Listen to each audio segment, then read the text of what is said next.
ओम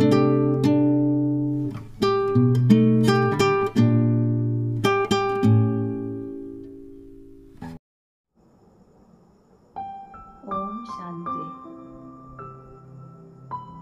আজি আমি আত্মাৰ সূক্ষ্ম শক্তিৰ ওপৰতে জানো আহক বাৰু। আত্মাৰ সূক্ষ্ম শক্তিয়ে হ'ল মন, বুদ্ধি আৰু সংস্কাৰ। মননো কি বাৰু? আমাৰ শৰীৰত যেতিয়া আত্মা প্ৰৱেশ কৰে, লগে লগে মন, বুদ্ধি, সংস্কাৰো প্ৰৱেশ কৰে। শৰীৰৰ পৰা যেতিয়া আত্মা ওলাই যায়, মন, বুদ্ধি, সংস্কাৰ সৈতে ওলাই যায়। যেনেকে আমাৰ শৰীৰৰ প্ৰয়োজনীয়তাৰ কাৰণে আমাৰ ৫ তত্ত্বৰ দৰকাৰ হয়, ঠিক তেনেকে মনৰ প্ৰয়োজনীয়তা আমি ৩টা শক্তিৰ আধাৰত অনুভৱ কৰিব পাৰোঁ। প্ৰথমতে আমি পাওঁ মন কি? মন এটা চিন্তা কৰা ক্ৰিয়া হয়। মনতে আমাৰ সংকল্পৰ সৃষ্টি হয়। কিন্তু আজি মন ইমান শক্তিশালী, আমি একেলগে কেইবাটাও কথা আমাৰ মনত আহি যায়। যেতিয়া আমাৰ মনত পাজল লাগি যায়, তেতিয়া সকলো ৰং হৈ যায়, মন চঞ্চল। এইকাৰণে কোৱা হয় মনক চঞ্চল কৰা, যে মনক চলাবৰ কাৰণে আমাৰ দৰকাৰ থাকিব মনৰ বাস্তৱিকতা জনাৰ কাৰণে। যিদিনাখনে আমি মনৰ বাস্তৱিকতা গম পাই যাম, তেতিয়া আমি মনক সুন্দৰভাৱে চলাব পাৰিম। আচলতে মন বহুত সুন্দৰ হয়।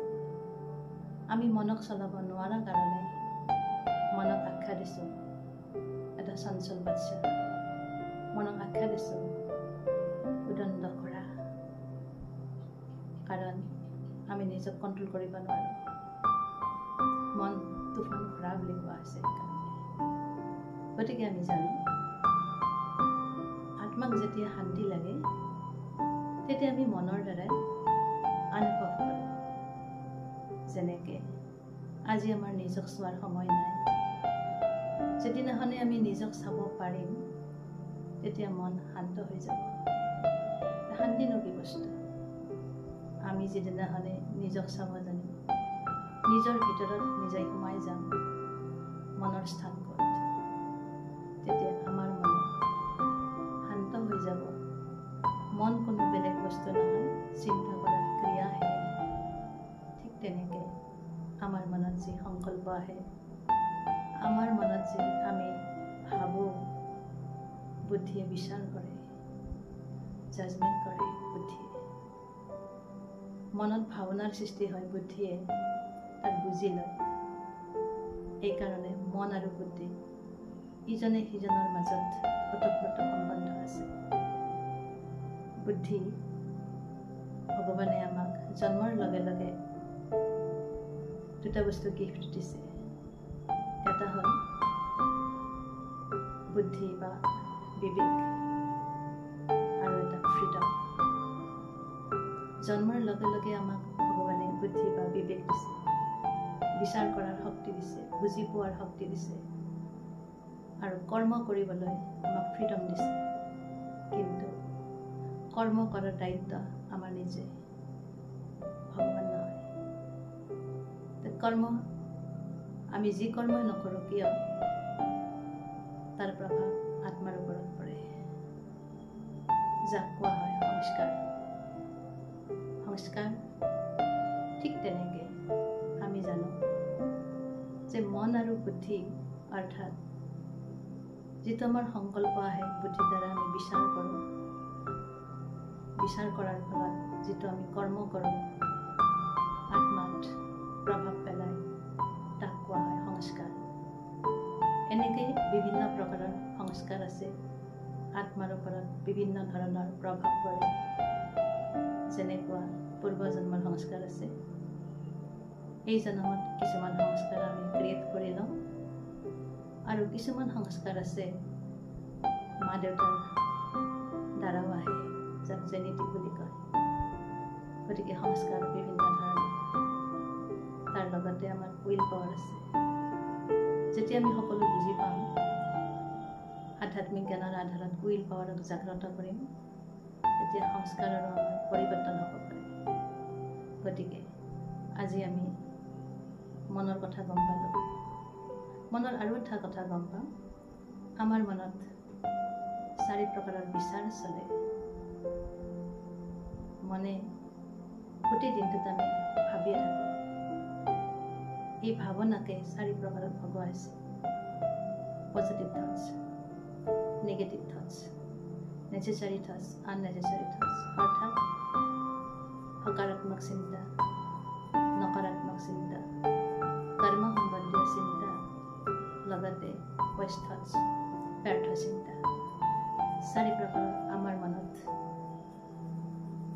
চিন্তা হয়।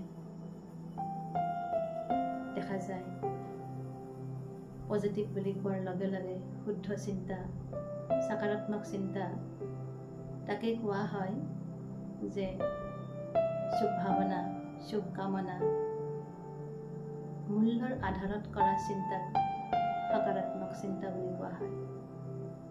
আৰু নকাৰাত্মক চিন্তাই হ'ল ঈৰ্ষা, দেশ, হিংসাক লৈ কৰা চিন্তা।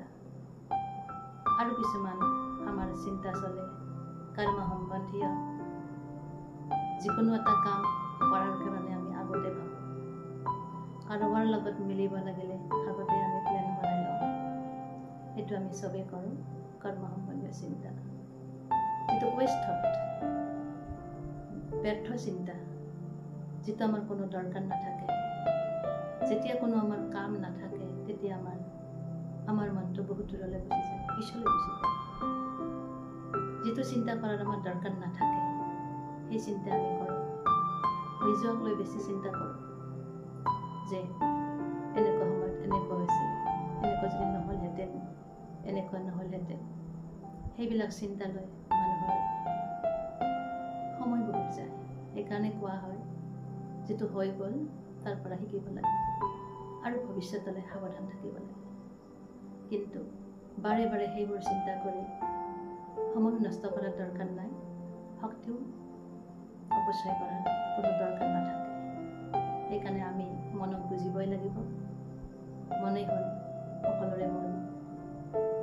আমি মনক পৰিচালনা কৰিব শিকিব লাগিব। আমি আমাৰ মনক শাসন কৰিব লাগিব। মনক শাসন কেনেকৈ কৰিম? আমি মনক কেনেকৈ বুজিম? যাৰ কাৰণে ধ্যান কৰিব লাগিব। ধ্যানৰ অবিহনে আমি মনক ঠিক কৰিব নোৱাৰোঁ। চঞ্চল মনক ঠিক কৰাৰ কাৰণে ধ্যানৰ দৰকাৰ হয়। আমি পিছত পাম চঞ্চল মনক আমি কেনেকৈ ঠিক কৰিব পাৰোঁ। আৰু ধ্যান কি বস্তু, যাৰ আধাৰত আমি নিজক পজিটিভ বনাব পাৰোঁ বা ধ্যানৰ আধাৰত মনক কণ্ট্ৰল কৰিব পাৰোঁ ইত্যাদি। ওম শান্তি।